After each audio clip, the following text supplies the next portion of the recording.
Ficaram com alguma dúvida sobre o texto do Zaffaroni que vocês queiram comentar e começar a discussão de hoje a partir desse texto?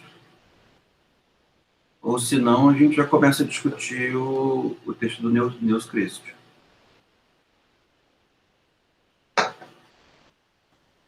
O texto do Neus Christ já leva para uma discussão muito próxima do texto que eu escrevi. Então, vocês vão ver uma transição relativamente suave de argumentação. Você tem alguma pergunta inicial sobre o texto do Cristo que vocês queiram fazer, de maneira a induzir um pouco a conversa, a discussão, ou eu posso começar na minha própria ordem? Então tá. O texto do Christ tem uma vantagem, a meu ver, uma vantagem, que digamos assim, uma disposição analítica com relação ao tema da pena. Ele tenta deixar de lado, pelo menos inicialmente, questões históricas, questões doutrinárias, questões de dogmática jurídica, por exemplo, e ele mais ou menos encontra um coração do problema, e a partir desse coração do problema que as questões históricas assumem relevância. Então, se pode dizer que ele tem uma estratégia diferente da estratégia da Angela Davis, né? A estratégia da Angela Davis é de centralizar a questão num tema histórico. Ele tem uma estratégia diferente da do Luke Roseman, porque o interesse dele não é pura e simplesmente começar o texto a partir de uma decisão, né? O texto do Luke Roseman parte de uma evidência, né? Que é a evidência de que o sistema penal precisa ser abolido para ele.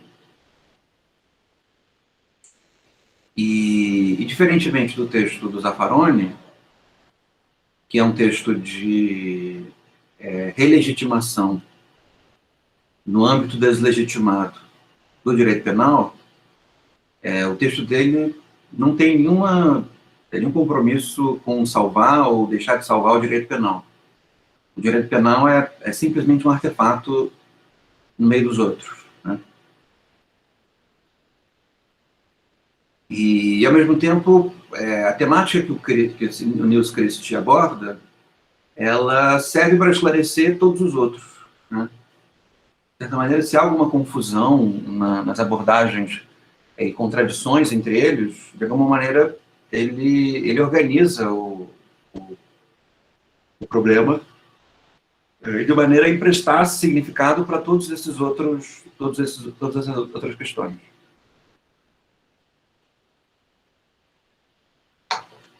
A estratégia dele qual é?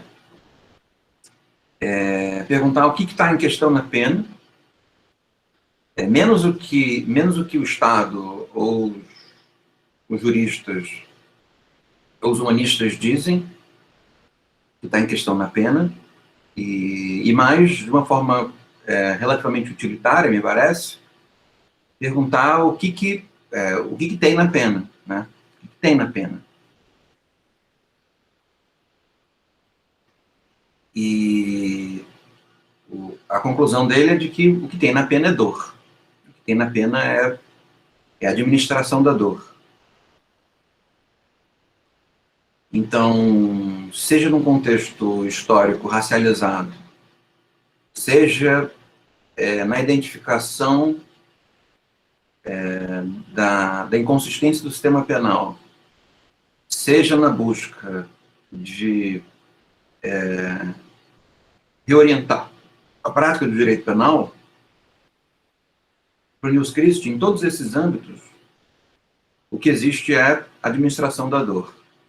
Em todos esses âmbitos, o que os governos, os estados buscam, e as populações almejam, né, a sociabilidade almeja, é que em determinados contextos dor seja administrada.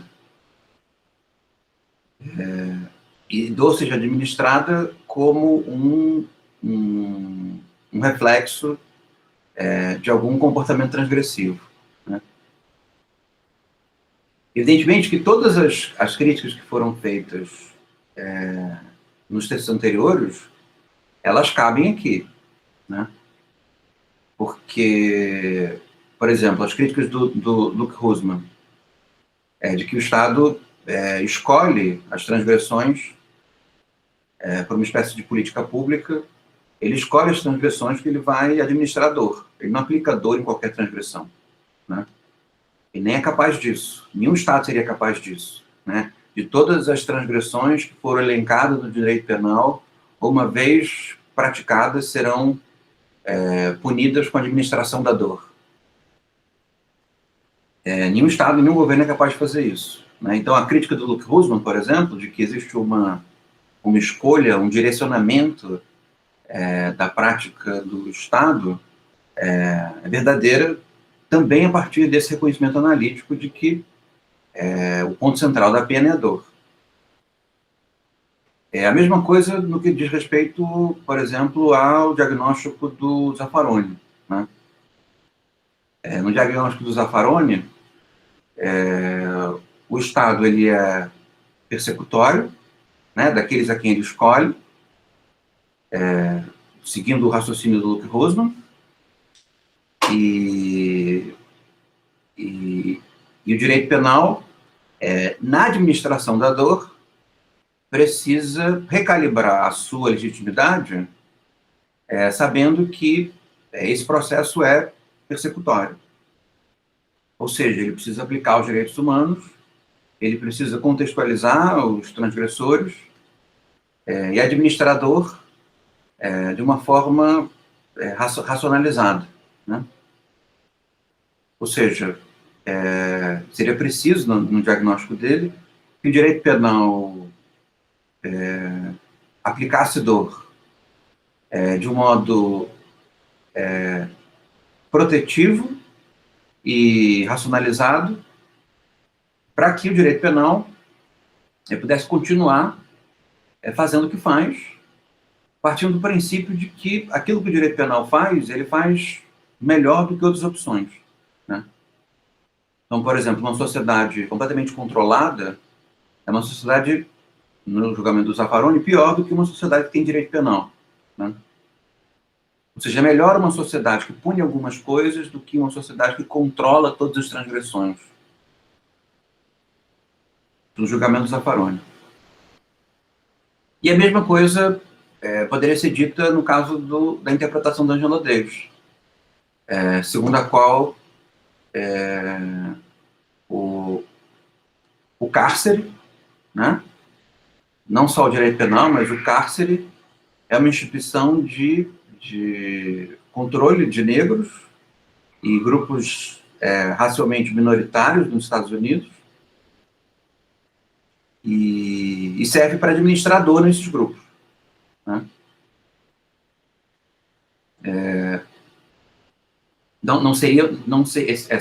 Essas instituições, elas não existiriam exatamente para punir as transgressões, mas para punir, digamos assim, a condição.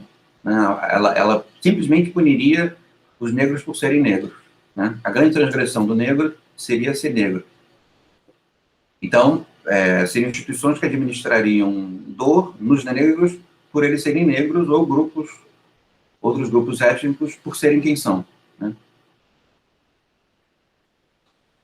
Logo, a ilegitimidade no julgamento da Angela Davis com relação a essa instituição.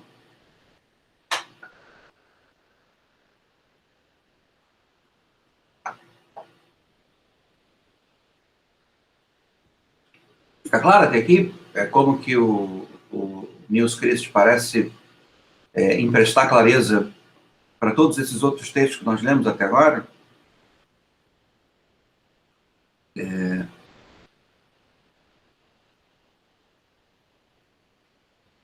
Então, propriamente entrando no texto do Nils Christ, eu vou abri-lo aqui.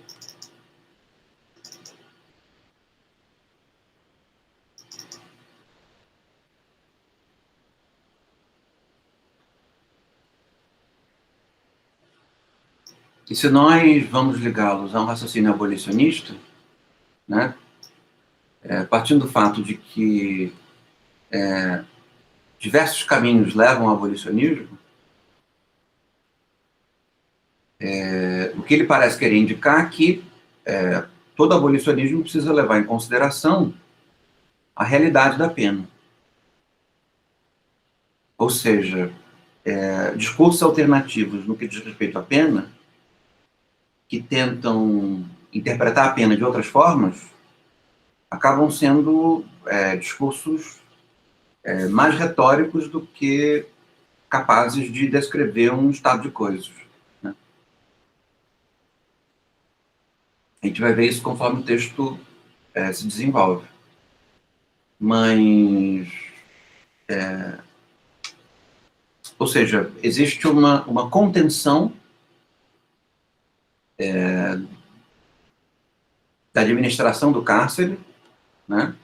A partir do momento em que se toma essa administração do cárcere pela sua realidade, né? Ou seja, o que o cárcere é? O cárcere é um instrumento de administração de dor. Mas é um instrumento de administração de dor em que a utilidade da administração dessa dor deixa a desejar. Né?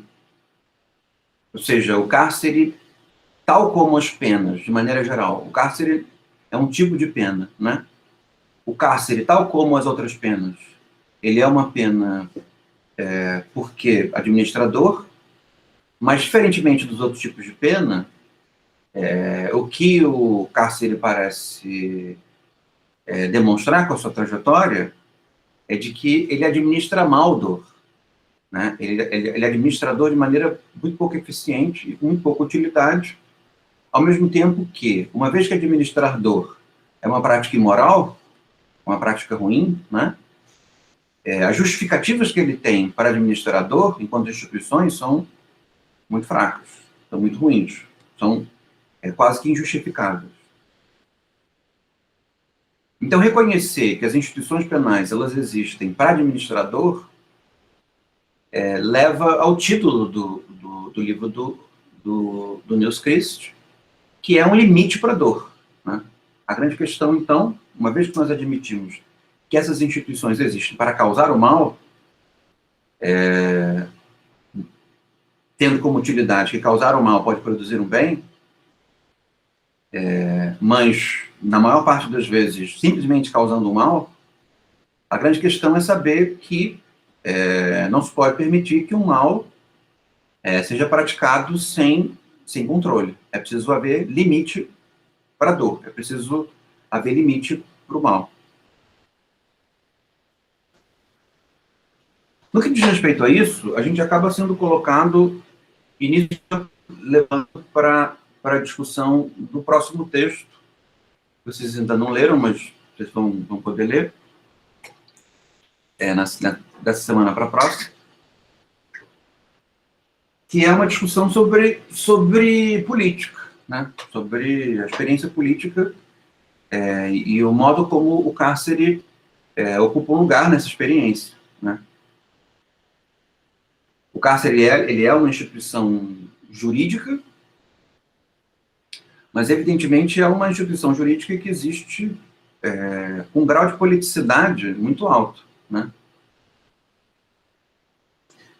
Talvez nós pudéssemos dizer que isso a gente continua parte do argumento do Zaffaroni, nós poderíamos dizer que das instituições jurídicas, talvez as instituições penais sejam as que são mais políticas. Né? O direito e a política se distinguem, né? Eles tratam de experiências conexas, mas distintas. Né? Ou seja, o direito e a política lidam com graus diferentes de previsibilidade, né? Tanto o direito quanto a política buscam a produção de previsibilidade, mas possuem, digamos assim, estratégias distintas e capacidades distintas de produzi-la, né? E, ao mesmo tempo, se ocupam com fenômenos diferentes, né? Mas, de maneira geral, eles obtêm essa previsibilidade da mesma forma, né? Administrando sofrimento, administrando dor. Nesse sentido, o limite da dor, nesse caso, é um limite jurídico, mas a política também precisa ser pensada em termos do limite da dor que ela pode administrar. Então, nesse sentido, o direito penal, ele talvez possamos admitir, um direito de fronteira entre dinâmicas nas quais a administração da dor ela é fortemente racionalizada e fortemente justificada, diferenciando de outros âmbitos, que são os âmbitos da política, mais próximos da política, em que a administração da dor ela é fortemente irracional, né? Ela é fortemente ligada a paixões ruins e a medos, né? De maneira geral. Então, um pequeno exemplo pode servir para nós nos esclarecermos na matéria. Se alguém arranha meu carro, a pessoa punida a me dar o dinheiro para eu consertar meu carro. Percebe? Tem um nível de razoabilidade muito grande nessa dinâmica, né? O Estado cobra impostos. Se eu não pago meus impostos, o Estado me obriga a pagar os impostos. Deixa eu pensar outro âmbito.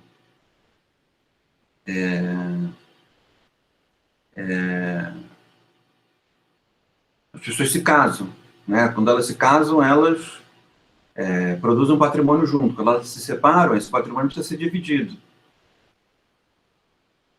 Dependendo do tipo de casamento que foi estabelecido, percebe? Essas regras, né, dividir não é fácil para ninguém, mas essas regras existem com um certo grau de racionalidade e de razoabilidade.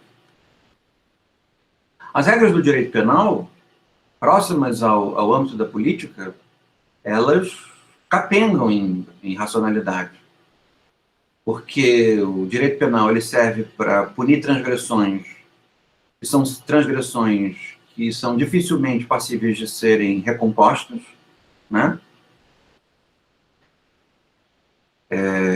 Então, por exemplo, uma agressão, né? A pessoa pode ser punida pela agressão, mas ela não vai compensar a dor que você sofreu, ou assassinato, ou estupro, ou sequestro, ou mesmo o tráfico de drogas, né, enquanto crime. A gente pode discutir se faz sentido ou não faz sentido, mas digamos assim que existe uma irracionalidade muito forte em torno dele, né? Porque as pessoas estão sendo punidas pelo fato de que elas estão vendendo alguma coisa, né, vendendo drogas. E se vender drogas causa mal para os outros, punir o vendedor da droga não desfaz esse mal, né? Então, mesmo que o direito penal possa ter mecanismos compensatórios, a essência daquilo que o direito penal pune não pode ser restituída, né? Não pode ser refeito. Não tem muito mecanismo de troca. Então, sobra, isso que Luke Rosman acabou identificando, que é um certo desejo fortemente racional, de uma vez que se sofre, dependendo da matéria, a vontade de fazer o outro sofrer, né? Ver o outro sofrendo. E uma vez que, se cada um for administrar o sofrimento por conta própria, vai haver uma confusão danada. Essa é a lógica pela qual o Estado concentra em si, supostamente, o direito de administrar esse tipo de sofrimento, tá? Evidentemente que essa não é a maneira pela qual o Estado descreve o que ele faz, né? O Estado julga que está fazendo uma outra coisa, que está recuperando as pessoas, ou que está produzindo ordem, ou que está praticando justiça. Ele pode ter várias explicações para isso, mas, espremendo essas explicações, o que sobra é administrando dor que está sendo justificada porque outra pessoa sentiu dor, né?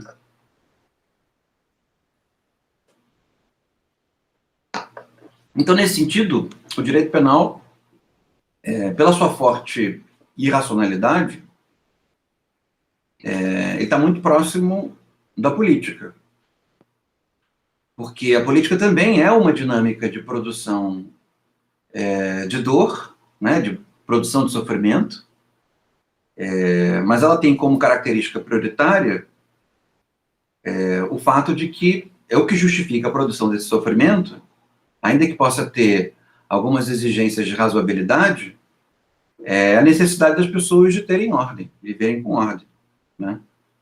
Partindo do fato de que, na maior parte dos contextos, é melhor alguma ordem do que ordem nenhuma. Então, se vocês repararem bem, a necessidade que a experiência da política tem de produzir ordem, produzir previsibilidade, é parecida com aquela que o direito penal tem de dar a impressão de regularidade do mundo a partir da administração do sofrimento. Agora, digamos que o lugar do direito penal ele é o lugar mais irracional de todos, porque, né, é como se esse ponto de passagem da política para o direito fosse um ponto de maior irracionalidade, porque a política ela precisa organizar os seus modos de produção de estabilidade, de ordem, a partir da utilidade, né? Porque se não houver utilidade, esses modos acabam entrando em decadência, em crise, né? E as pessoas acabam não tendo uma vida previsível, enquanto que o direito penal, a capacidade dele de produzir previsibilidade é pouca, né? É uma capacidade precária, né? Então, no fim, se espreme o direito penal, fica muito claro o fato de que ele administra a dor porque ele administra, né? A utilidade é pequena. Ou seja, ele é talvez o âmbito de limítrofe entre a política e o direito. Ambos são muito mais racionais do que o direito penal, mas o direito penal acaba sendo o âmbito em que a dor se torna, digamos assim, mais explícita, né? De que a dor pela dor é mais explícita, né? Enquanto que as outras dores existem, no caso do direito, existem para algum tipo de compensação ou algum tipo de finalidade, enquanto na política a dor e o sofrimento existem pela estabilidade, pela ordem, no direito penal, quase que exclusivamente a dor existe pela própria dor, né? Existe uma futilidade no direito penal. É o que faz com que autores como Luca Hussmann julguem, com um certo grau de acerto, que nós não precisamos dele, né? Não há como defendê-lo.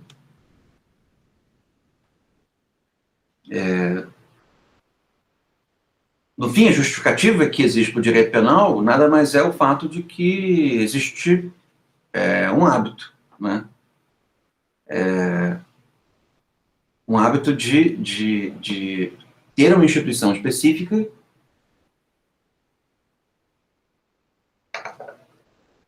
que causa dor pela dor. No fim, a grande dificuldade de se viver sem direito penal é porque já existe um hábito de obediência no que diz respeito à sua presença, né? Viver sem o direito penal causaria para as populações, digamos assim, uma sensação de luto, de orfandade, de falta muito grande. O que faz com que uma das estratégias abolicionistas, pelo menos a que beneficia privilegia o tema do cárcere, o abolicionismo do cárcere, é o fato de que a abolição do cárcere, ela tende a, digamos assim, desmamar a sociedade no que diz respeito ao direito penal, de tal maneira que, desaparecendo o cárcere gradualmente, o próprio lugar do direito penal vai sendo esvaziado até o momento de ter uma função residual, quase que meramente quase que uma função meramente, digamos assim, sacrificial, uma dinâmica meio teológico-política, né? De que as sociedades demandam, de tempos em tempos, a dor pela dor, uma certa ordem de sacrifício, que não se explica, que não se consegue explicar do ponto de vista racional.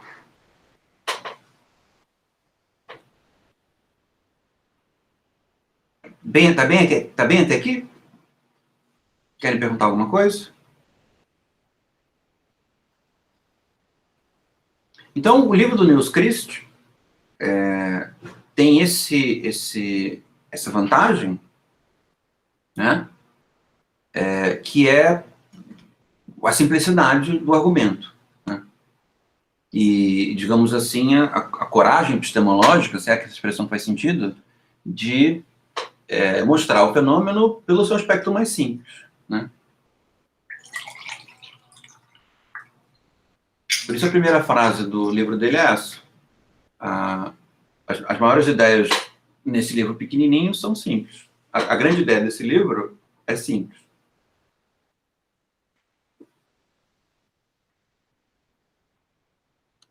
Que é basicamente dizer que as instituições jurídicas administram, no que diz respeito ao direito penal, principalmente, dor. É disso que se trata. Percebem? É como se esse reconhecimento, essa evidência, ela servisse de ferramenta antirretórica, né?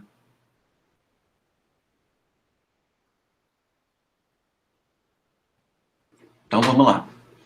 Eu vou proceder como eu procedi das outras vezes, que escolhendo alguns momentos do texto para explicar os capítulos. Tá? O primeiro capítulo do livro chama-se Sobre a Dor. Tá?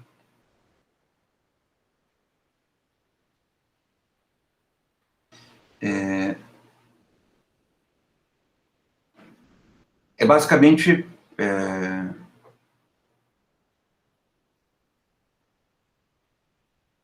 falando sobre a presença da dor na vida, na história da existência humana, né?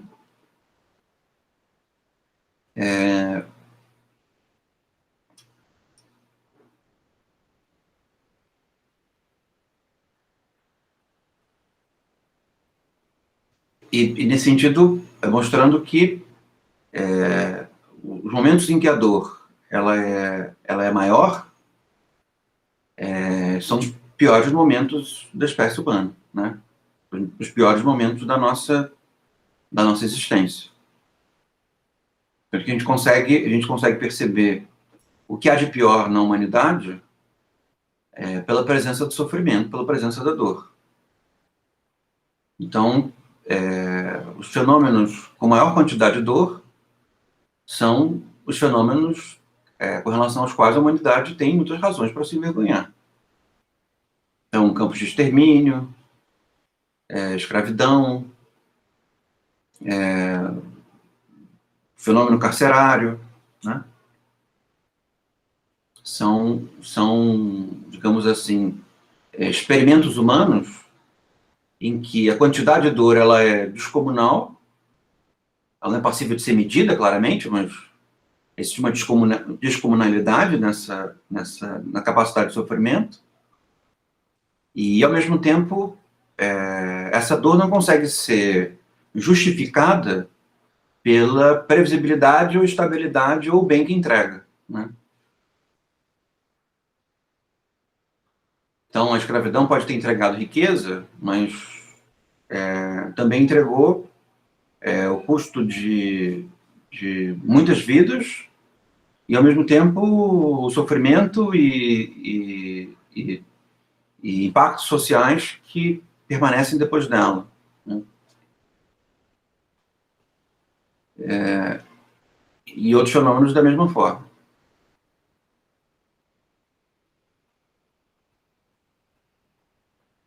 Então é difícil, de maneira razoável, a demanda por mais dor, percebem? É difícil que um argumento que demande mais dor possa ser interpretado de maneira positiva.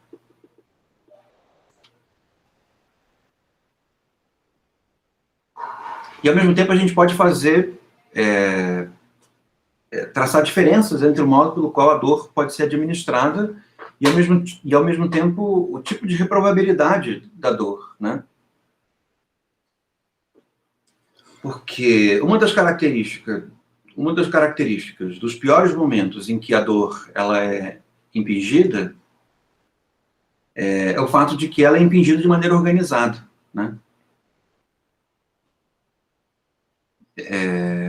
Ela é, digamos assim, administrada de um modo cada vez mais previsível, né? É isso que no texto que vocês vão ler, eu utilizo para traçar a diferença entre dois fenômenos diferentes no que diz respeito à dor, mas ao mesmo tempo conexos, evidentemente. Um deles é a violência e o outro a crueldade. A diferença entre a violência e a crueldade é de que a crueldade ela envolve um nível de previsibilidade, ela não é boa, mas ela envolve um nível de previsibilidade, e a violência não.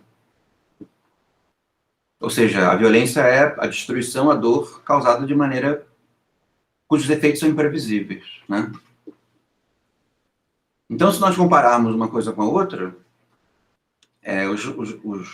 evidentemente que as duas são vergonhosas, né? Os eventos violentos e os eventos cruéis são vergonhosos, mas eles não são igualmente vergonhosos, uma vez que os fenômenos cruéis, eles conseguem produzir muito mais dor e um aprofundamento muito maior da dor do que a violência, né? A violência produz dor, mas a capacidade da violência de manter e de aprofundar a dor é menor justamente porque ela é desorganizada, né?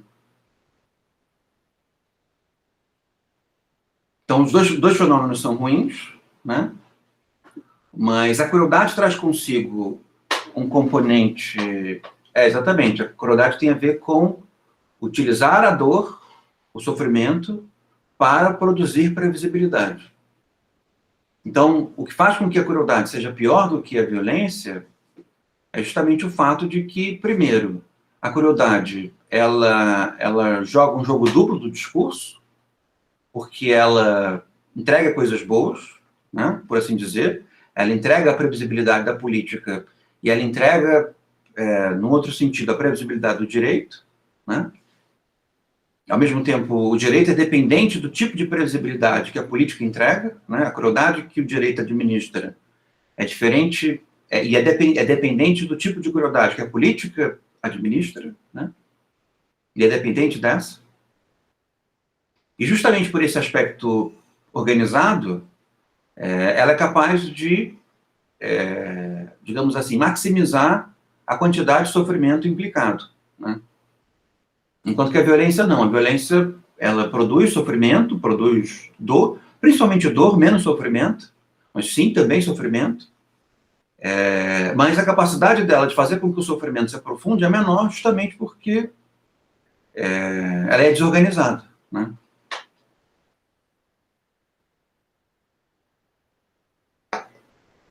Então, por exemplo, o racismo, ele é cruel, ele não é violento.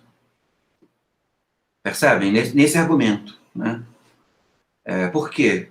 Porque ele tem determinados tipos de forma de operação que são constantes.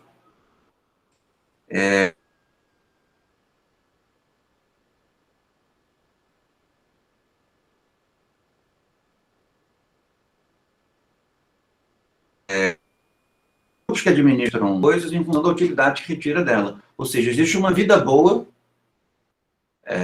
para aqueles que administram o racismo, por exemplo, né? E é um fenômeno previsível. Dá para saber mais ou menos quantas serão as vítimas do racismo em quantos anos. Dá para saber como tornar esse sofrimento, digamos assim, em alguns momentos mais profundo ou menos profundo, em função de determinadas medidas, né? Esse é o aspecto nefasto de um fenômeno que é claramente um fenômeno político, né?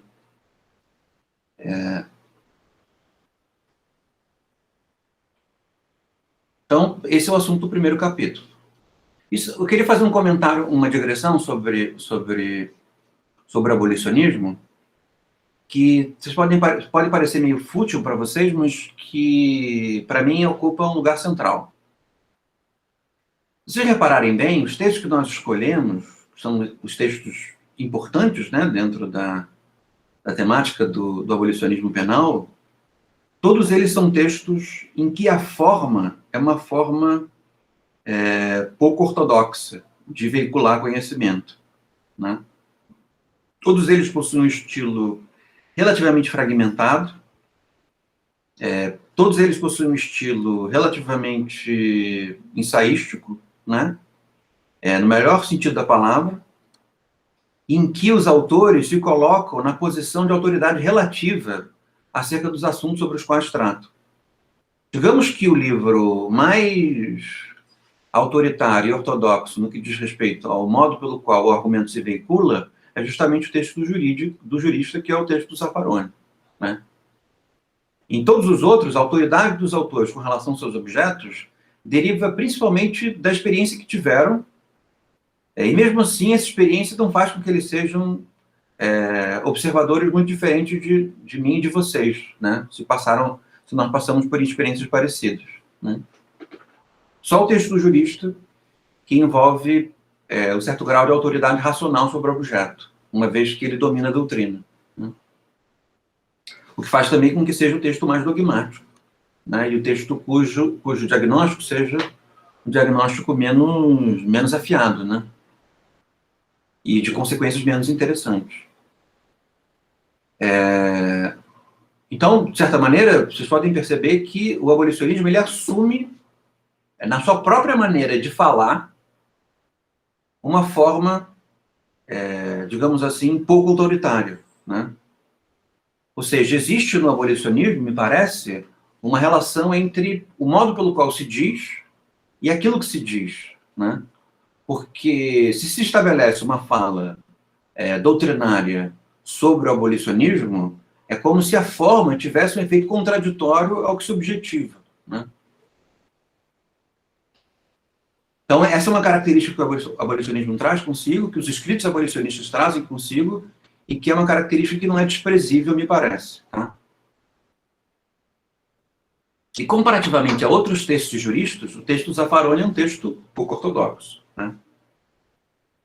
Digamos que o texto dele pode ser tido como um texto abolicionista, e também abolicionista na forma, comparativamente ao modo pelo qual os juristas, via de regra, veiculam o seu tipo de verdade, né? Mas se o Zaffaroni quisesse ir mais longe no abolicionismo dele, ele teria que sacrificar também a forma pela qual ele veicula o seu saber, o seu conhecimento, partindo do fato de que ele deveria boicotar a sua própria autoridade, né? O Lucas fez uma pergunta. Vocês entenderam essa digressão que eu fiz? Só para eu responder a pergunta do Lucas. Espero que sim. Que bom. Lucas, como assim a crueldade tem previsibilidade? Deixa eu ver como eu posso explicar isso.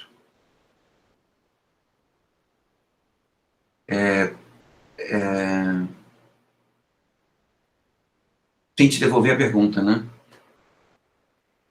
Sei lá, eu posso explicar em termos comportamentais, né? Eu posso ter uma agulha e te espetar, sem você saber que vai ser espetado, tá? Isso foi um evento violento. Você não esperava sentir dor, e eu fui lá e produzi dor em você. Outra coisa eu dizer para você, Lucas, todas as quintas-feiras, às 5 horas da tarde, eu vou vir aqui e vou espetar você. Percebe? Essa expectação previsível, ela gera efeitos em você, né? Você começa a esperar a expectação, você começa a encontrar uma razão para ela, você começa a achar que você é responsável pelo fato de ser espetado, e você pode achar que essa expectação tem algum elemento importante para o mundo. Você vai parar de sentir a expectação, porque você vai se acostumar com ela, ela vai fazer parte da sua vida, né? E vai chegar um momento em que você vai olhar para si mesmo e não vai conseguir perceber a diferença entre quem é o Lucas e quem é a pessoa que é espetada todas as quintas-feiras às 5 horas. Não sei se foi esse o horário que eu disse. Entendeu a diferença? A crueldade, uma vez que ela é previsível, ela faz com que a produção da dor e a produção do sofrimento realizem efeitos de natureza perene. Esse é o ponto. Percebeu? Ajudou você? Esse é um exemplo simples, mas esse exemplo pode ser levado para fenômenos muito mais complexos. Então, por exemplo, eu saio da minha casa, vou comprar pão e alguém me diz, passa a carteira porque eu quero seu dinheiro. Se isso acontece todo dia, no mesmo horário, isso começa a ter um efeito de politicidade sobre a minha vida, percebe? Eu passo a não poder mais ir em alguns lugares, eu passo a ter medo daquela pessoa, eu passo a ter uma relação de autoridade com ela. Agora, se ela foi e me roubou uma vez só e nunca mais ouvi, percebe? Essa violência, ela desapareceu no âmbito, né? O que eu estou tentando mostrar para vocês é de que esses dois fenômenos, eles têm uma gravosidade distinta. Ambos são ruins, ambos são imorais, ambos produzem dor, mas o que produz efeito de perenidade, justamente pelo efeito de perenidade, pelo efeito de constância, ele permite que nós tenhamos uma relação menos gravosa com ele, né? Ele não é tão... Ele, digamos assim, não seria tão ruim, porque a constância dele no tempo faz com que ele adquira um sentido, né? E justamente por isso ele é passível de produzir um sofrimento muito maior, né? Ele causa mais sofrimento porque é previsível, e ele causa mais sofrimento justamente porque, uma vez que ele é previsível, nós nos acostumamos com o sofrimento que ele produz. Esse é o ponto. É o caso de uma série de fenômenos com um grau de politicidade muito alto, e no nosso interesse de curso é o caso da penitenciária, né? A penitenciária não é uma instituição violenta. Ela, supostamente, ela tende a abrigar pessoas violentas. Mas a penitenciária é uma instituição cruel. Evidentemente que existem eventos violentos dentro da penitenciária, e existem pontos de... da mesma maneira que direito e política tem pontos digamos assim, em que os dois se confundem, a mesma coisa existe com relação à violência e à crueldade. Tem pontos em que eles dois se confundem.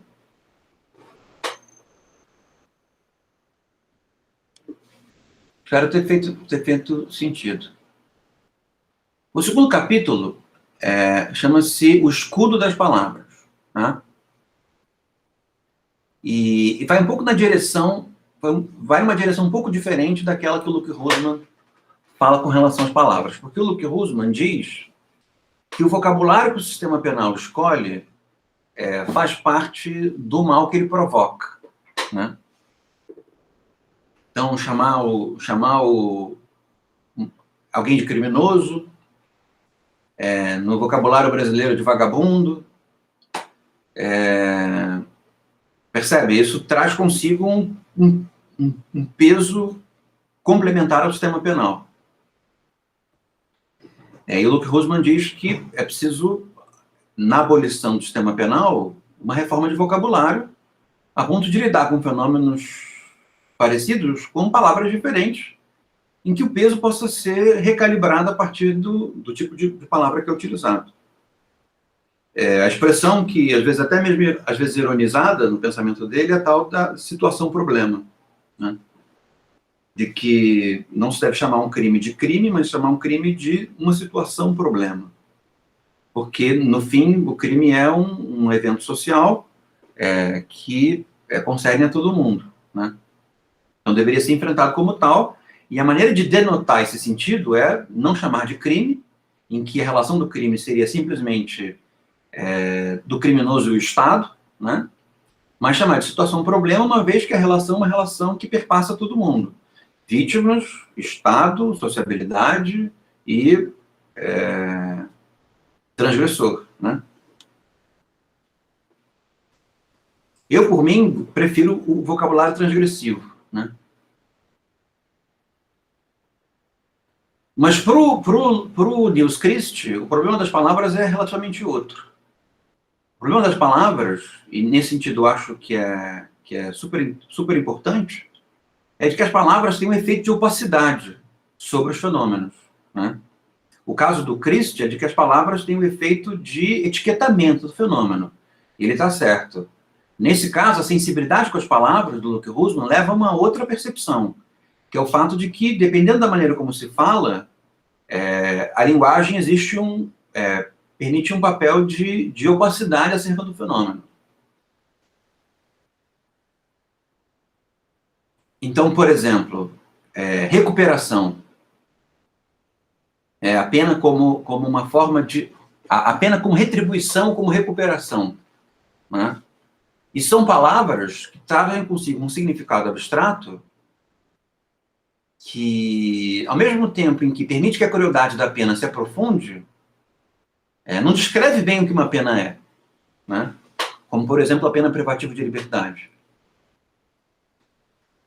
Então, nesse sentido, é preciso furar esse bloqueio que um certo uso de palavras gerais, abstratas, traz no sentido de tornar o fenômeno mais obscuro, né?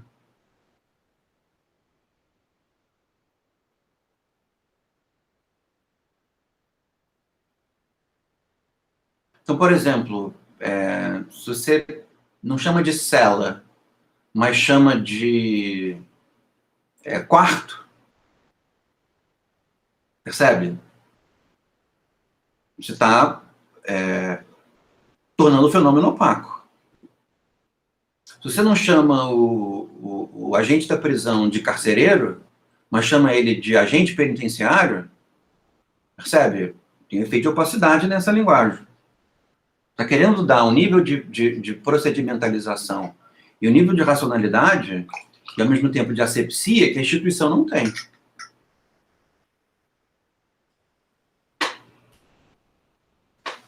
Chamar o administrador de dor de juiz, percebe?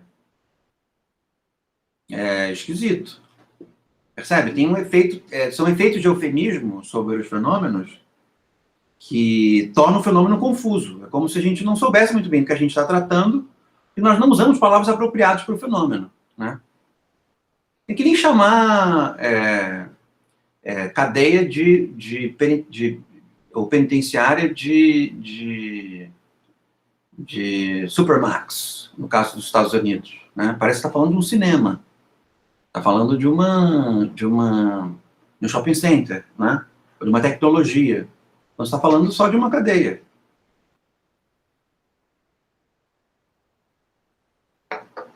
Então, nesse sentido, a depuração do sentido da relação entre palavra e fenômeno é importante para que se possa perceber o peso do fenômeno. Então, sendo fenômenos negativos, as palavras negativas acabam sendo mais apropriadas para ele, né?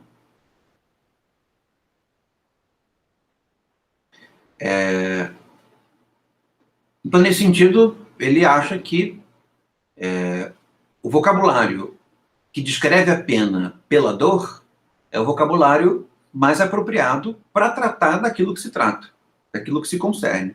No caso da pena. Pena quer dizer dor. Administrar pena significa administrar dor, administrar sofrimento. O Estado penal é um administrador de sofrimento. O que é a punição? A punição é uma maneira de administrar sofrimento nas pessoas.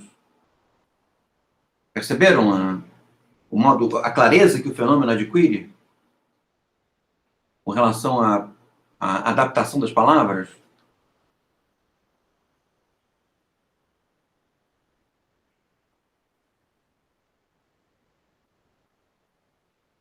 Aí vamos para frente. O capítulo 3º é o tratamento para o crime. Todos nós sabemos, eu acho que eu já fiz esse histórico, mas eu posso refazê-lo rapidinho, na trajetória da pena, né? A pena não começa como pena, a pena começa como asilo, né? E o espaço asilar, ele mantém na mesma proporção doentes mentais e criminosos. Conforme os espaços asilares vão se tornando muito confusos, passa a existir a especialização das instituições. Esse processo de racionalização, ele se aprofunda no século XVIII. De tal maneira que passou a existir, de maneira bastante conexa, uma instituição puramente asilar, o manicômio, e uma outra instituição em que as pretensões de tratamento não eram prioritários, que é a cadeia. Conforme a cadeia vai se aprofundando, ela passa a exigir também formas de racionalização da sua maneira de operar. E a cadeia passou a implicar também, digamos assim, formas de restabelecimento do preso na sociedade.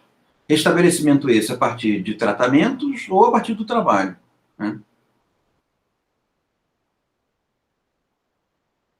Nos Estados Unidos, a cadeia tem uma trajetória especial, porque os americanos são os que tomaram, digamos assim, os primeiros passos numa espécie de racionalização radical do espaço carcerário. E se deu pela proximidade entre instituições carcerárias e vida religiosa, né? Há um grupo religioso que é muito importante para a fundação dos Estados Unidos da América, que são os Quakers, que são uma denominação mística, né? E que julga que os criminosos podem ser recuperados se eles passarem por um processo de recuperação espiritual reflexiva, né? Principalmente por um processo reflexivo. Então, as cadeias norte-americanas, antes das cadeias europeias, antes das cadeias brasileiras, elas passaram a estabelecer dinâmicas de orientação religiosa para que os presos passassem por formas reflexivas de tal maneira que pudessem ser recuperados a partir da experiência religiosa ou da experiência reflexiva. Então, no fim, digamos assim, a maturidade do espaço carcerário, a maturidade histórica do espaço carcerário, concerne a se tornar uma instituição de recuperação de pessoas, de controle social, mas controle social orientada para a recuperação de pessoas, de tal maneira que essa recuperação pudesse ser feita a partir ou do trabalho ou da religião. E a administração da dor teria um papel residual, né?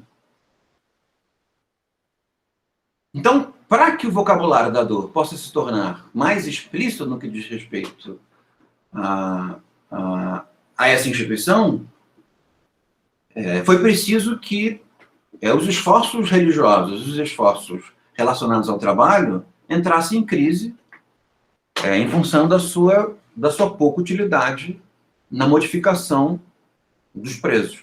Né?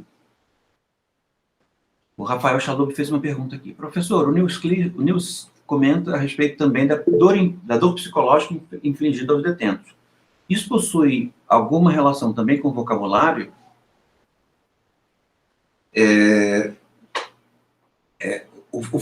São duas dimensões de vocabulários, tá? Eu não devo ter deixado isso muito claro. São duas dimensões de vocabulários. Uma função vocabular ligada ao etiquetamento, essa diz respeito ao livro do Luke Rosman.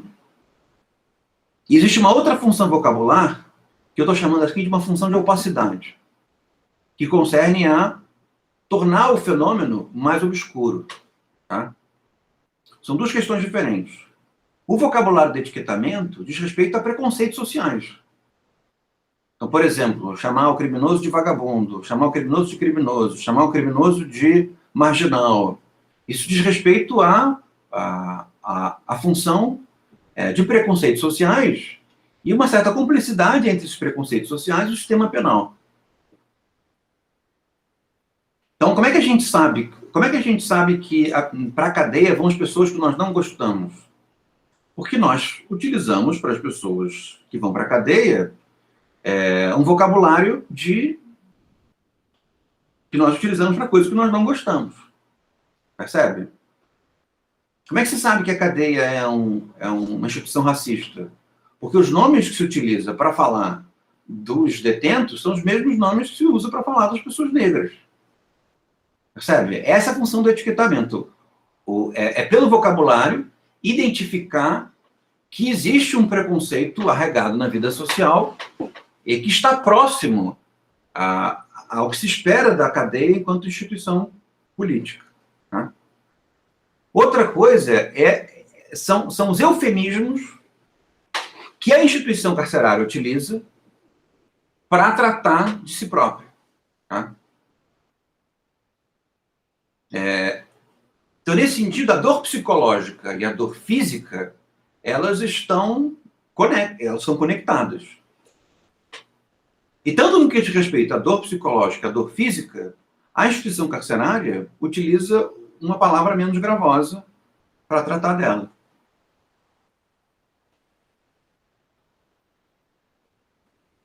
Quando, no fim das contas, do que se trata é dor. Uma outra questão que talvez possa ser levantada a partir da sua pergunta talvez, principalmente no contexto brasileiro, uma desconfiança no que diz respeito à dor psicológica e uma valorização da dor física, né?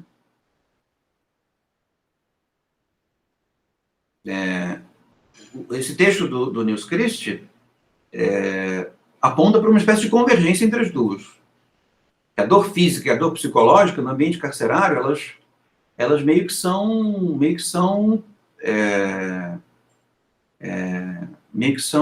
indiscerníveis. Né? Não sei se eu respondi você. Mas o que é mais importante que a sua pergunta demonstra é uma certa confusão entre dois usos vocabulários diferentes, o do Luke Rosman e o do Nils Christie. E o do Nils Christie beneficia o fato de que o vocabulário incorreto não permite que nós percebamos do que se trata o fenômeno da pena. Né?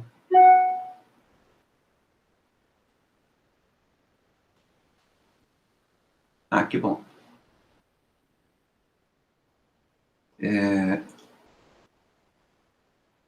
Nesse capítulo 3, ele vai nessa direção. E que eu disse que é uma espécie de desconfiança no que diz respeito à dor psicológica, né? Então, se o cárcere ele serve para tratar, não quer dizer que o tratamento seja eficaz, né? E, ao mesmo tempo, não quer dizer que o tratamento impingido não produza sofrimento. Né? Então, se o cárcere produz sofrimento porque você está preso, e produz sofrimento porque tentam te tratar lá dentro, percebe? São duas formas de dor que estão sendo impingidas a você. Via de regra, não se considera propriamente tratamento e cura como formas de dor, mas são, né? Por que as pessoas têm medo de médico, né? Ao mesmo tempo, por que as pessoas têm pavor de psicólogo? Né? Se as pessoas têm medo de médico, elas até entendem que o médico tem alguma função. Agora, 90% das pessoas preferem morrerem no psicólogo. Principalmente os homens, né? Por quê? Porque os homens acham que não serve para nada? Mais ou menos. Porque os homens sabem que o tipo de sofrimento que está lá é um sofrimento descomunal. Eles não querem sentir, e ao mesmo tempo eles julgam que sentir aquele sofrimento não vale de nada. Né?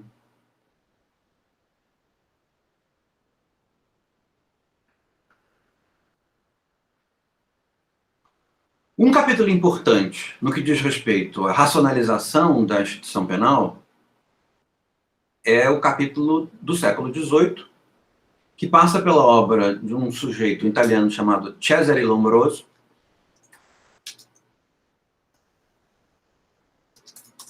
um livrinho que é fácil de encontrar em todo lugar, chamado Dos Delitos e das Penas. Tá? Então, a relação com o Lombroso é uma relação ambígua, né? Porque ao mesmo tempo que o Lombroso é bom, o Lombroso também é mau.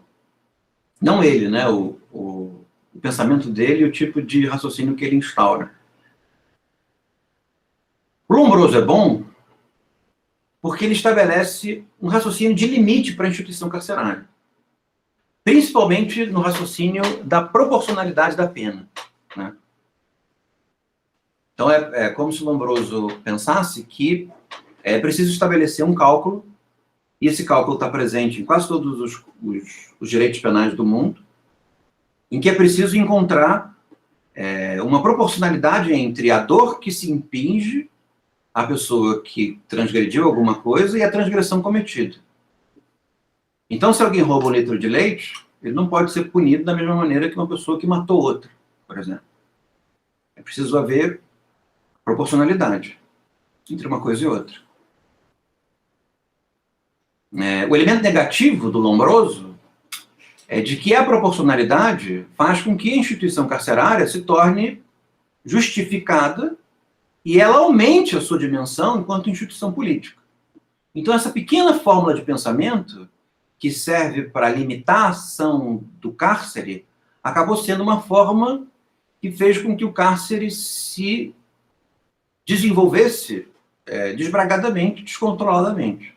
Então, a racionalização do cárcere tornou o cárcere a principal estratégia para se lidar com qualquer tipo de dinâmica transgressiva. Né? Se vocês repararem bem, até com viciados em droga, já se tratou viciados em droga no cárcere, né? Já se julgou que a melhor maneira de lidar com viciados em droga era botá-los na cadeia, junto com criminosos, né? E a medida preferida para lidar com adicção é a internação compulsória, né? Que é uma espécie de cárcere. Via de regra, as pessoas julgam que o que funciona mesmo com o viciado em drogas é a internação compulsória. Por um determinado período de tempo, né? Mas o que as pessoas gostariam é que fosse por um período determinado, até a pessoa tomar jeito. O que é um tipo de cadeia, né? Então, entenderam a relação ambígua da racionalidade da pena? Né? Então, evidentemente, que se nós cometemos um crime agora e vão nos mandar para a prisão, nós queremos que o direito penal que seja aplicado a nós seja racional. Né? Claro. Nós sejamos punidos com alguma proporcionalidade. Nós não queremos perder as mãos porque roubamos 1 litro de leite. Né? É desproporcional perder um membro porque você roubou 1 litro de leite. Mas se nós pensamos enquanto fenômeno, enquanto bem que esse fenômeno causa uma sociedade, a racionalidade faz com que o mal da penitenciária se aprofunde, percebe? Se torne mais opaco no que diz respeito aos seus efeitos deletérios.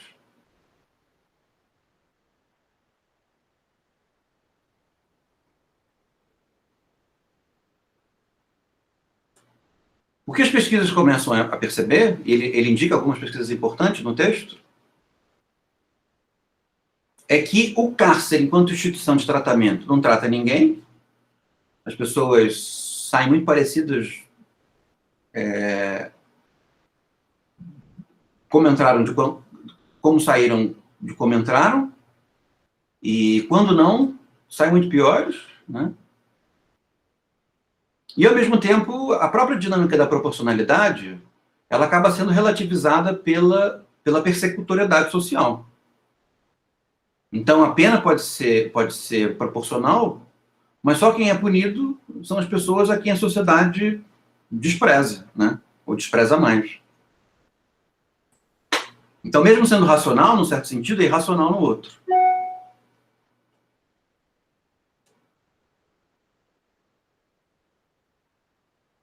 Na página 25, ele faz uma citação que eu julguei interessante. Ele diz assim: o tratamento indeterminado do crime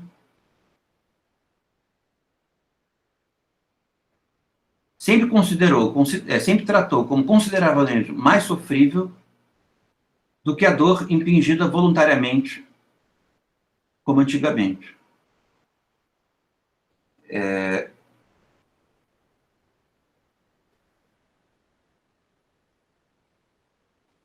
Como é que é? Eu tenho que reler aqui. Eu anotei, mas a minha letra é horrível. Eu nunca sei que eu anoto direito.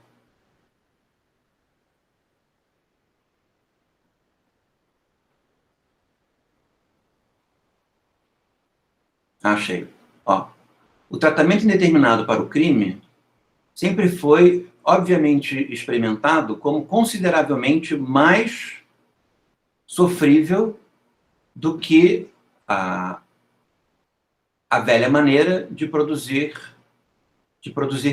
dor de maneira determinada. Isso está querendo dizer o quê? Que mesmo que as pessoas não considerem o tratamento na cadeia como sendo sofrível, os presos consideram o tratamento como mais sofrível do que a própria cadeia.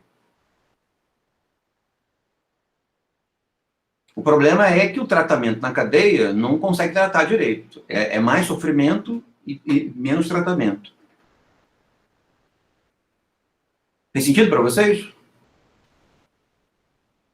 Por quê? Porque a cadeia não é um espaço adequado para tratamento de ninguém, né?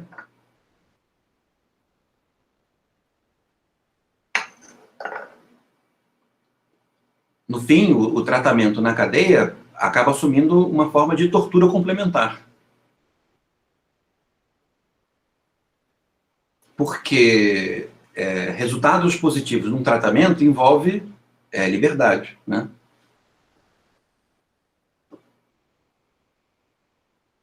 Percebe? Para que você possa melhorar com relação a alguma coisa, é preciso que haja a possibilidade da transgressão, né?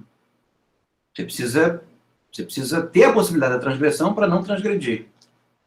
Se você é tratado num ambiente que você não pode transgredir, não pode transgredir naquela matéria, isso quer dizer que você não foi tratado, você simplesmente foi torturado.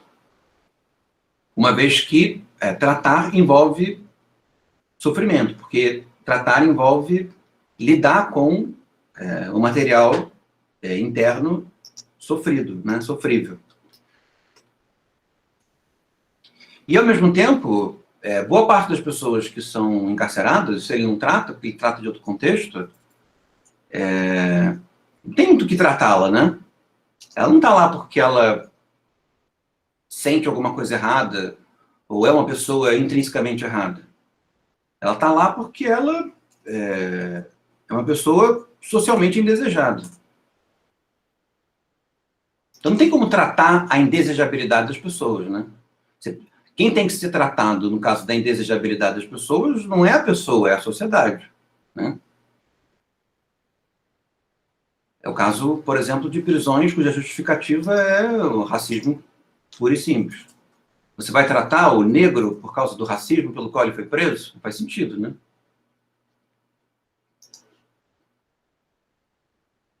Enfim, no caso do...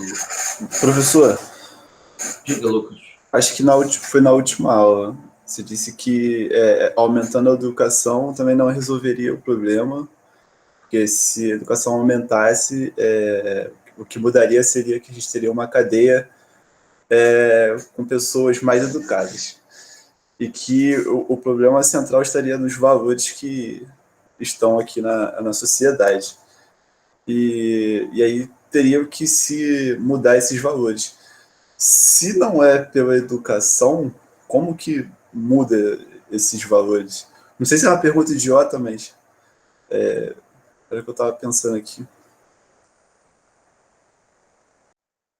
Eu não, de nenhuma maneira eu quis dizer que a educação não é importante, tá? O que eu quis dizer na aula passada é que apenas o melhoramento da educação formal, com a presença social da penitenciária tal como ela é, e o crescimento da penitenciária tal como ele se faz, a educação não vai tirar as pessoas da cadeia, esse é o ponto. Não, sim, isso eu entendi. Se eu passei isso na pergunta, desculpa. Não era mais ou menos esse o ponto. Agora, como que se pode modificar o valor das pessoas, né? Essa que é a pergunta. E talvez isso possa ter a ver com a educação, num sentido mais difuso, mas não tem a ver com a educação formal, né?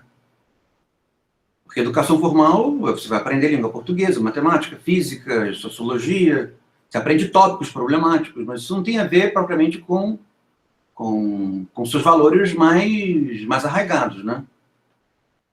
Esses valores mais arraigados concernem a sua relação com a sua família, a relação com o seu bairro, a relação com seus iguais, coisa dessa natureza. Então, para que esses valores sejam alterados, você tem duas vias. Uma via é esclarecimento, né? Que é, digamos assim, um efeito reflexivo, que não necessariamente decorre da educação formal, um efeito reflexivo sobre as pessoas acerca da sua própria condição e dos malefícios, né? Que advém de ter determinados valores, né? E esse esclarecimento é menos provável porque o processo de dominação faz justamente com que esse esclarecimento não seja possível. E o segundo, pela mudança da mecânica social, né? Que é um modo pelo qual, digamos assim, a modificação dos valores é mais rápida, né? É mais imediata, né? E nisso, nós passamos a sentir diferente, porque as relações passam a se dar de maneira diferente. Então, se nós não temos uma instituição para mandar as pessoas que nós não gostamos, nós precisamos aprender a lidar com as pessoas que nós não gostamos. E em lidando com as pessoas que nós não gostamos, nós começamos a perceber que aquilo que nós não gostamos nela talvez nem exista, né? E talvez não haja pessoa pela qual nós não gostamos. Percebe? Isso modifica os valores. Então, por exemplo, dificilmente alguém vai deixar de ser racista porque você vai ensinar história da exploração do negro na escola, né? Mas as pessoas costumam deixar de ser racistas se elas passam a ter amigos negros, se elas passam a conviver com colegas de trabalho que são negros, se elas começam a consumir literatura que seja feita por pessoas negras, começam a ir em espetáculos que sejam protagonizados por pessoas negras, começam a se apaixonar por pessoas negras, percebe? Isso não tem a ver propriamente com educação, isso tem a ver com a mecânica da vida social, fazendo com que valores anteriores se dissolvam em função de que a razão do valor negativo começa a se dissolver. E a principal razão do valor negativo é a distância, né? Você não conhece o outro, não sabe de quem é o outro, não sabe do que se trata, não sabe que valores eles têm, não sabe que sentimentos eles têm, e aí se tem uma relação de medo com relação com o outro e preconceito. Né?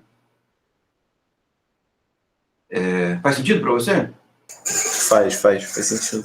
Então, a cadeia ela instaura uma mecânica preconceituosa sobre a vida social que, com a existência dela, não pode ser, ou dificilmente vai ser neutralizada. Esse é a central do meu argumento.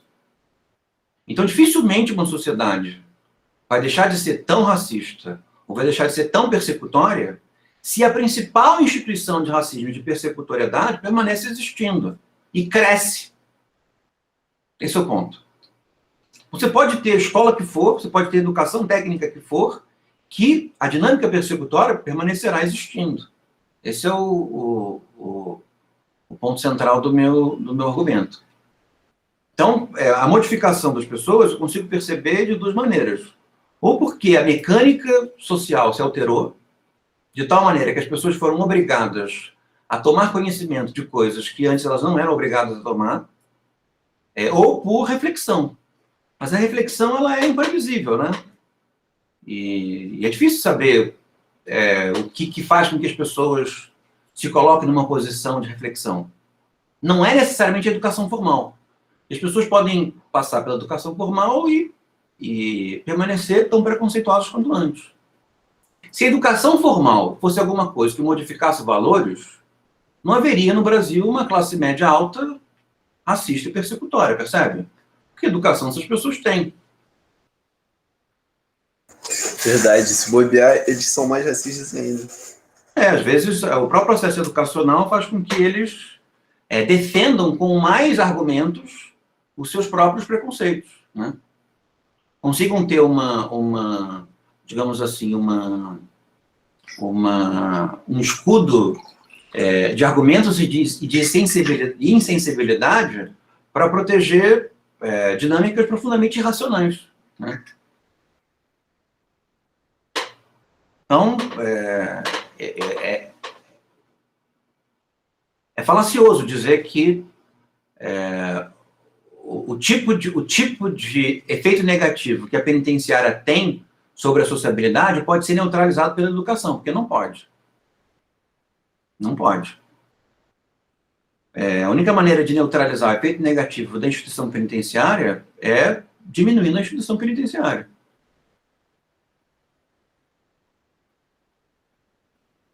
E outra coisa, que é mais grave ainda, né? Porque a sociedade ela é feita de profecias que se autorrealizam, né? Então, se a sociedade espera que você se torne um criminoso, a chance de você se tornar um criminoso é muito grande, né? Porque vai ser instaurada uma mecânica da relação com você em que você é tratado como um criminoso antes de cometer o crime. Percebe? É muito difícil não cometer alguma coisa que todo mundo espera que você faça, né? E a instituição carcerária, ela é pior ainda, porque ela te oferece elementos de relação para que as pessoas se tornem aquilo que se espera que elas se tornem, né? Porque fora, né, antes de você entrar na instituição carcerária, é tão somente, entre aspas, a maneira como as pessoas se comportam com você.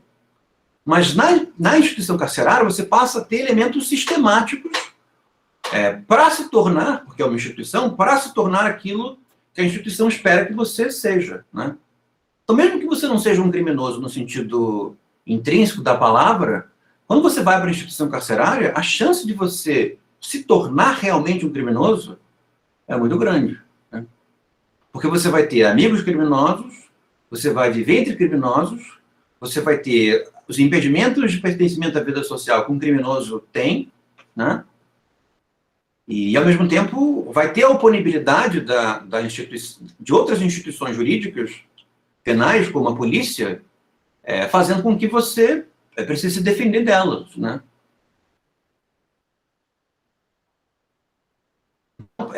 a diminuição do cárcere não faz com que essas profecias que se autorrealizam desapareçam, né? Mas faz com que o elemento institucional de produção de profecias se autorrealizam, seja progressivamente neutralizado, né?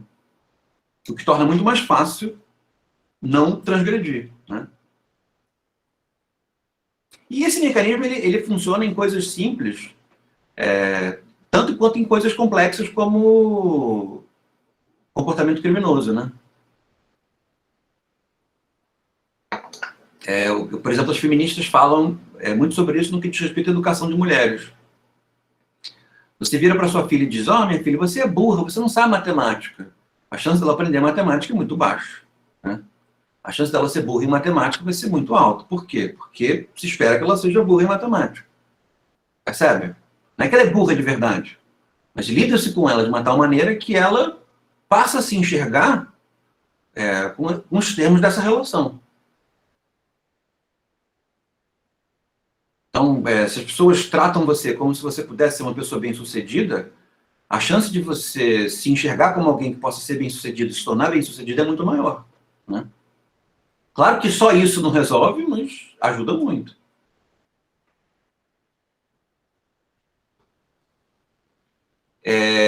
Capítulo 4. O capítulo 4 chama-se dissuasão. Essa palavra em inglês estranha chamada deterrence, que é persuasão, né, traduzindo de maneira literal, mas no contexto penal é dissuasão. Ele está querendo dizer que as medidas dissuasórias, no que diz respeito ao comportamento penal, penalizado, elas passam a ter uma função pragmática mais positiva do que o encarceramento, né? Do que a própria pena. E é isso que ele vai dando as pesquisas que se fazem nas Escandinávas, começou a se perceber. E começou a se perceber também que o que é relativamente evidente é de que o que a pena de cárcere faz, no máximo, é dissuadir alguém de querer sofrê-la, né? Então, em contextos de menos precariedade, não estou falando do nosso, mas em contextos de menos precariedade, pode ser que alguém se afaste da conduta transgressiva porque sabe que, uma vez cometendo, ele pode ser preso, né? Num contexto muito precário como o nosso, essa dinâmica ela cai muito, ela cai e se torna quase que residual. Porque, via de regra, quem transgride é preso, tem muito poucas opções a não transgredir, né? Então, ser preso ou não ser preso não faz muita diferença na decisão transgressiva, né?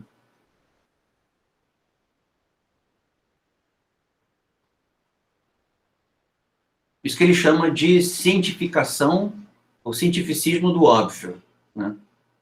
O que é o óbvio? Ninguém gosta de sentir dor. Então, se você ameaça as pessoas com dor, as pessoas tendem a ter o seu comportamento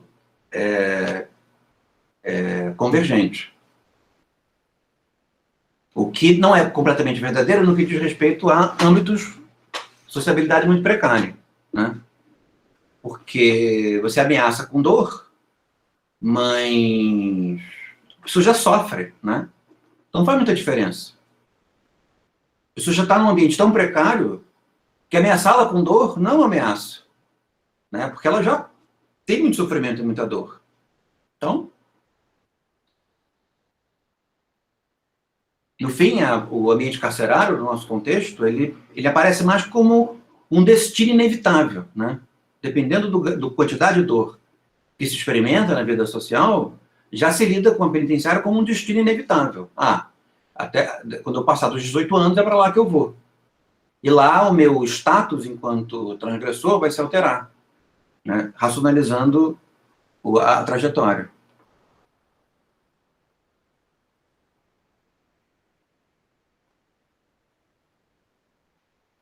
Na página 28, ele diz assim: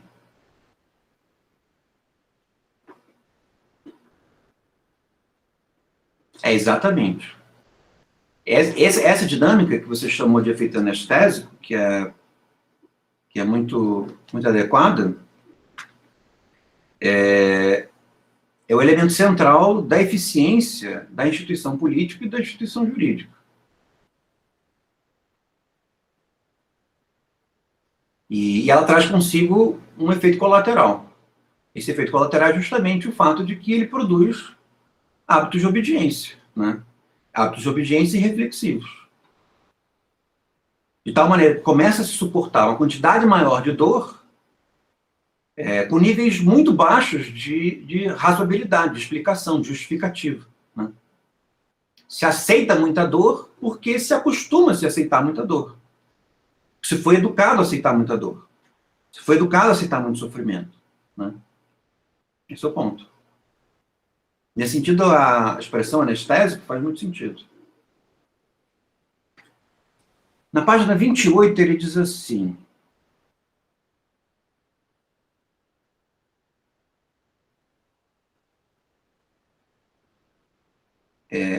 que tratamento... Deixa eu ver onde está aqui no texto.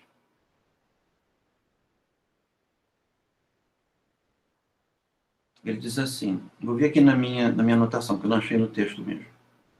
Tratamento supõe a mudança do criminoso. Dissuasão é uma tentativa de mudar o comportamento. Percebe? O que é o tratamento? O tratamento, você está na cadeia e os religiosos ou os psicólogos vão mudar você. Tá? Você já é um criminoso, vão tentar mudar você. A dissuasão são mecânicas da vida social que querem mudar o seu comportamento antes de você transgredir. Então, por exemplo, vigilância na rua, de policiais, câmeras. Não sei se vocês podem me dar mais exemplos de dinâmicas dissuasórias, né? E, ao mesmo tempo, a presença física da penitenciária também é uma força dissuasória. Você olha para ela, né? E pensa assim, não quero ir para lá. Dependendo do contexto, isso tem um efeito dissuasório.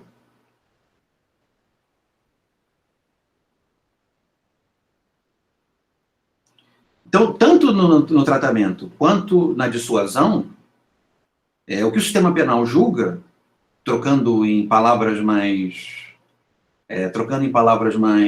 críveis, é administrar sofrimento para que isso tenha um efeito positivo. Percebe? Tanto num caso quanto no outro, quer se fazer sofrer para que a pessoa melhore, ou fazer sofrer para que a pessoa não se torne pior, do ponto de vista moral. Esse é o ponto. Ele diz, por que o sistema penal não diz isso?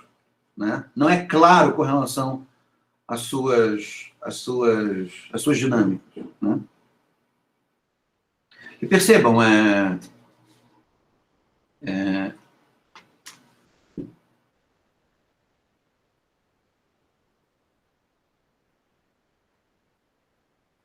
não sei, estou tentando pensar em exemplos, né?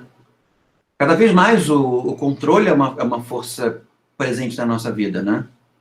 Estou tentando pensar momentos em que o controle nos causa sofrimento. Pensando assim, aqueles professores mais antigos, né, que foram criados numa outra cultura, numa outra sociedade, e são mais...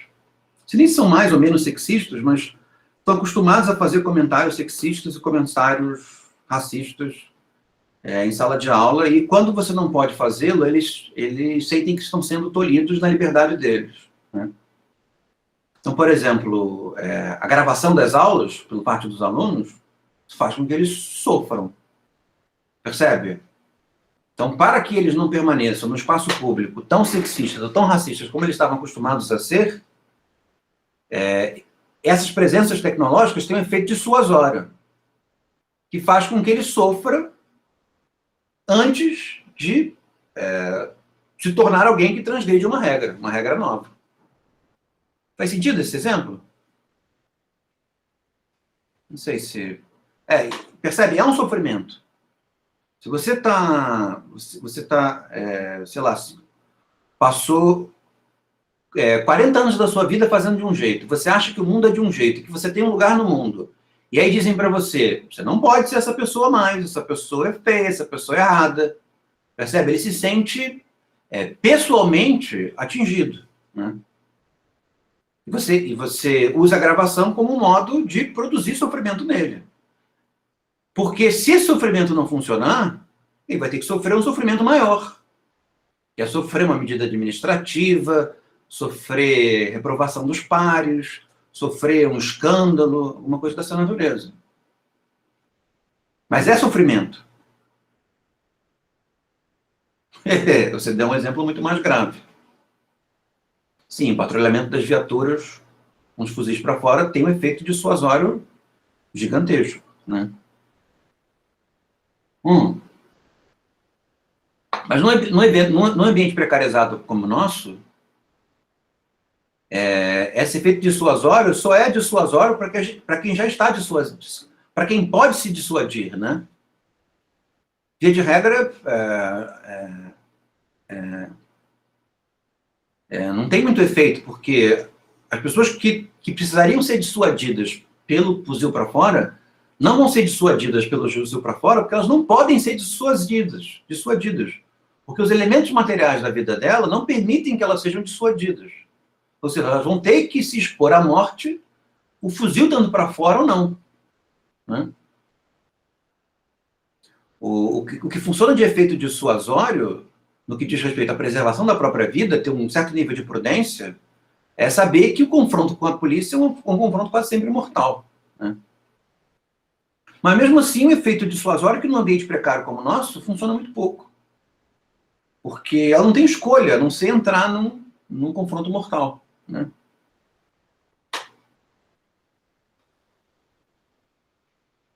Isso é terrível, mesmo. Faz parte do aspecto nefasto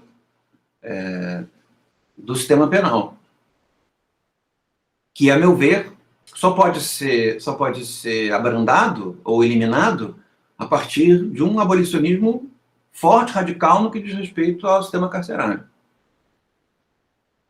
Pelo menos essa é a minha maneira de entender o problema. Na página 28... eu já li. Então vamos mais para frente.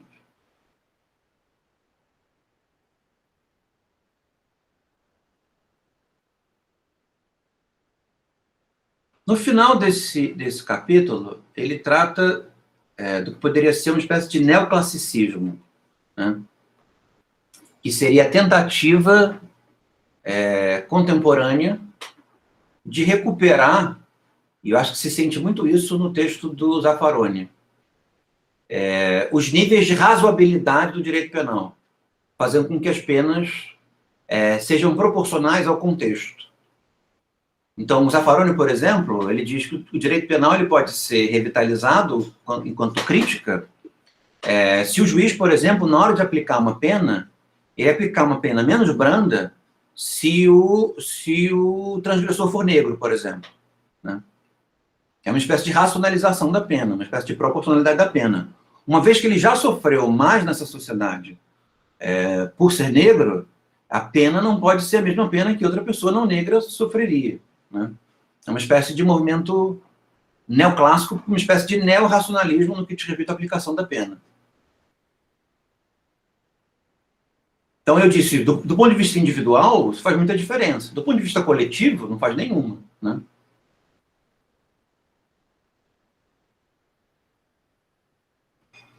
O Nils Christie tem uma conclusão meio parecida com essa. Na página 36, que é o final desse capítulo sobre o neoclassicismo, ele diz assim: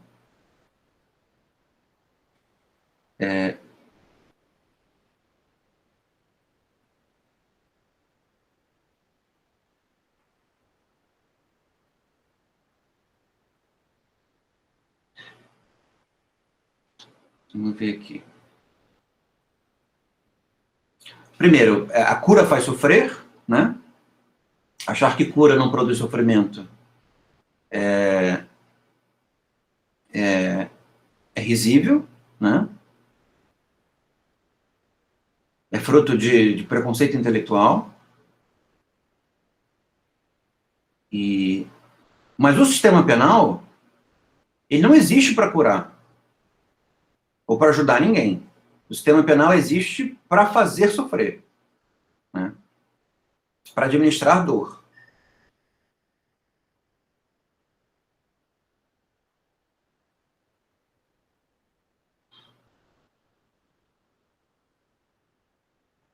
Nesse sentido, o neoclassicismo acaba chegando a conclusões que são conclusões razoáveis. Uma vez que a instituição do sistema penal existe para administrar dor, o neoclassicismo chega a conclusões razoáveis que são importantes do ponto de vista individual, mas, a meu ver, inúteis do ponto de vista coletivo, de que se administra a dor segundo a gravidade do efeito, né? E, de maneira crítica, como Zaffaroni diz, segundo a circunstância da transgressão. Então, evidentemente, que se uma pessoa negra rouba leite, uma pessoa negra mata, não pode ser a mesma pena por assassinato ou para o leite. Mas é preciso ser levado em consideração, em termos próprios ao Zaffaroni, de que se a sociedade... Porque a sociedade é injusta e o sistema penal é persecutório, isso tem que ser levado na medição da pena. O que soa terrível, né? Porque é uma espécie de consolidação do mal, né? Mas é claro que se se é vítima do mal, é claro que se quer que o mal seja o mais razoável possível, por mais irracional que ele seja, né?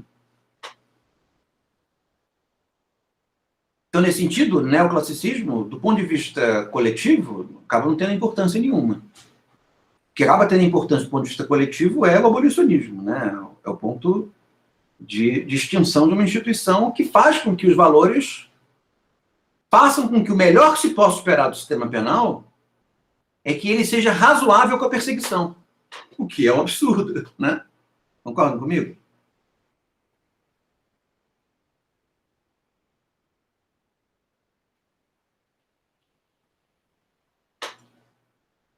Então ele chega à conclusão dele, na página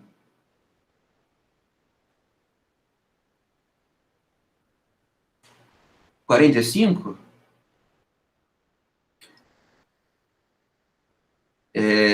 que o classicismo, ele, ainda que ele possa levar em consideração elementos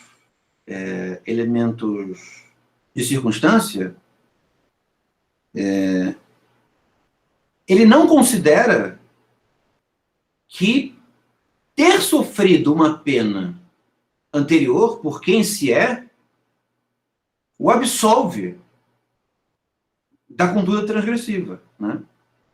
Se nós vamos julgar que o que o Estado faz é administrar sofrimento.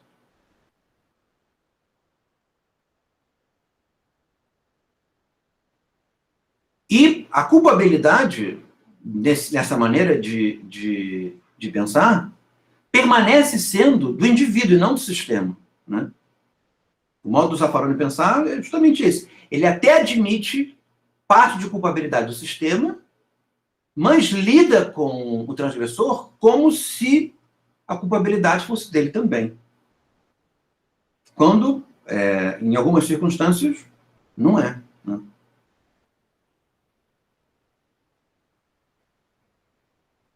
E, ao mesmo tempo, essas dinâmicas relacionadas ao império do sistema penal leva a alguma coisa que, para os escandinavos, é muito importante, e talvez seja importante para nós também, é que desconsidera quando o Estado se apropria do delito para perseguir o criminoso. Quando o Estado faz isso e deixa a vítima de lado, o Estado ele deixa de considerar um elemento importante da vida social, que é o fato de que as pessoas podem se perdoar, né? Ou seja, as pessoas podem ser vítimas de transgressões e elas podem escolher perdoar os seus vitimizadores, e esse perdão pode ter um efeito de relevância, não pode ser exigido, né? Ninguém pode exigir que ninguém perdoe ninguém, mas se as pessoas perdoam umas às outras, isso pode ter um efeito significativo sobre a moralidade de uma certa sociabilidade, né? É pouco provável, né, no nosso ambiente que as pessoas se perdoem, mas se uma pessoa perdoar, já não é muito importante, né?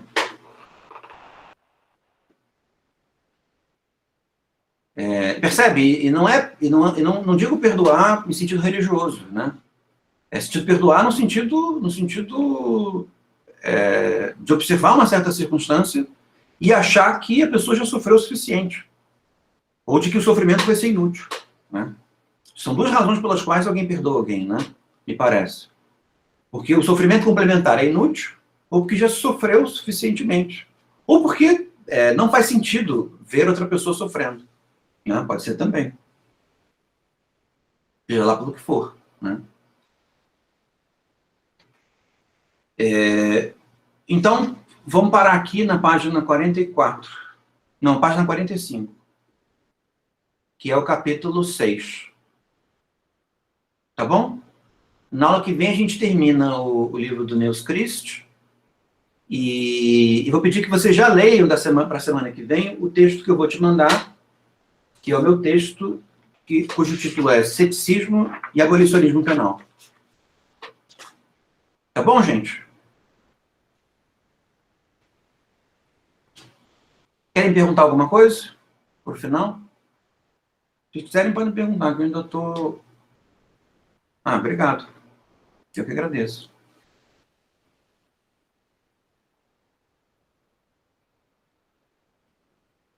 O Ian fez uma pergunta. A forma não autoritária do discurso seria um indicativo de incompatibilidade do abolicionismo, uma postura dogmática?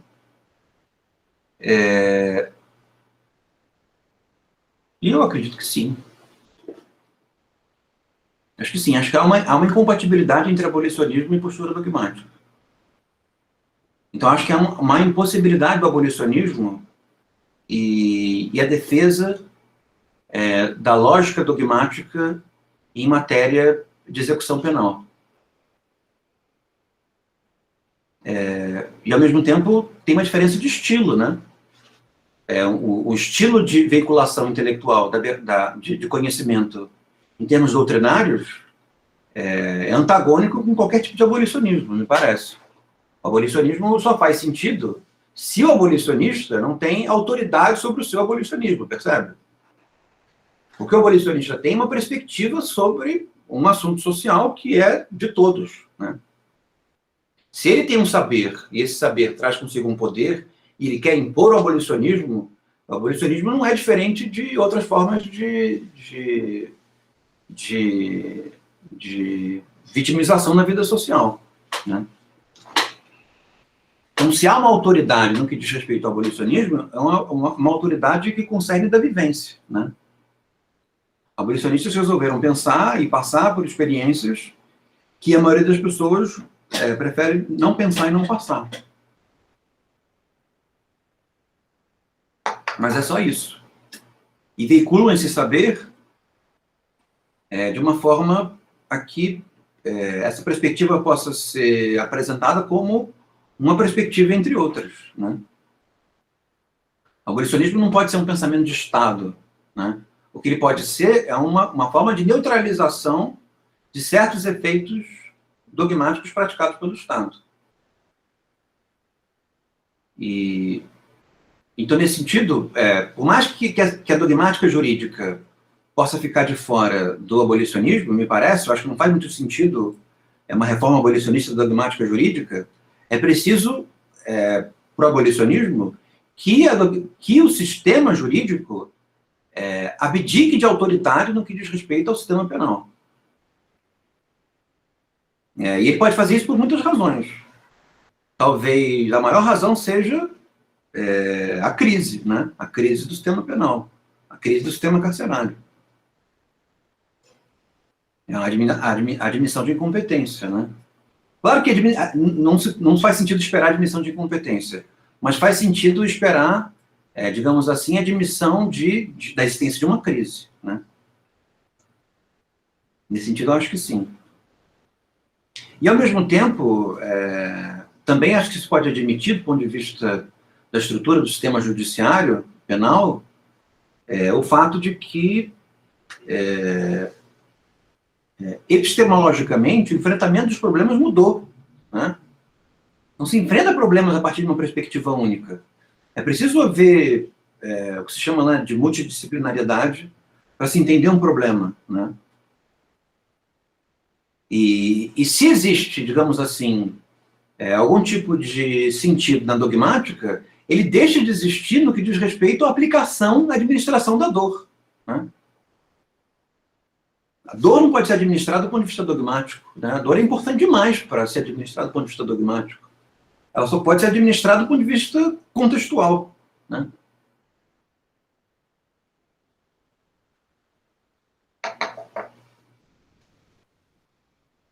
E seja pela forma, não do tratamento no cárcere, né, do tratamento aberto, seja na forma de restrição de direitos, seja na forma de dinâmicas dissuasórias, é de dor que se está falando, né?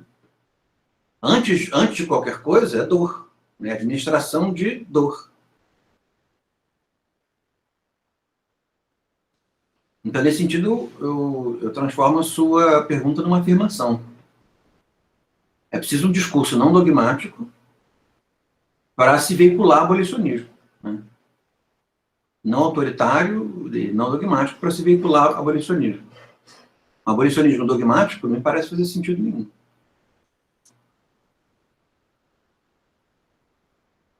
Não sei se eu te respondi.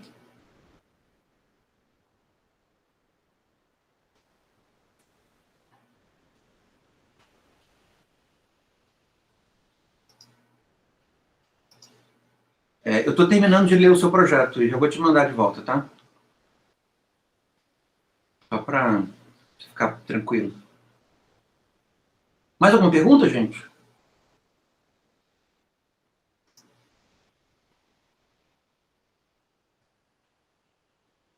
Então, vamos embora, tá? Interrompi aqui a gravação.